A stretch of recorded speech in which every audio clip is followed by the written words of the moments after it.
Nagpatalbugan ang mahigit 20 bayan sa Ilocos Norte sa pagbibida ng kani-kanilang piyesta at tradisyon sa tinaguriang Festival of Festivals. Yan ang ulat ni Renz Mayag. 22 munisipalidad ng probinsya ng Ilocos ang lumahok upang ipakita ang kanilang mga sayaw na naglalarawan ng kanilang town fiesta at mga kakaibang tradisyon. Sa kauna-unahang pagkakataon, nasungkit ng bayan ng Pintig ang kampyon na to at 1 milyong pisong cash prize sa kanilang sayaw na naglalahad sa katapangan ng mga Ilocano sa Basi Revolt ng 1807. Ang Pintig ay nanalo rin ng Best Production Design, Best Choreography at Best Direction. Samantala, pinarangalan ang bayan ng Vintar bilang second place at 500,000 sa kanilang Siwawer Festival.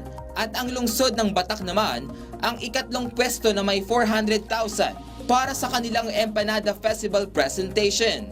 Runners-up naman ang Tadik Festival ng Nueva Eira, Gingninnubat Festival ng Adams, Panagwawagi Festival ng Dumalneg, Abuos Festival ng Bana at Dinaklisan Festival ng Curimao.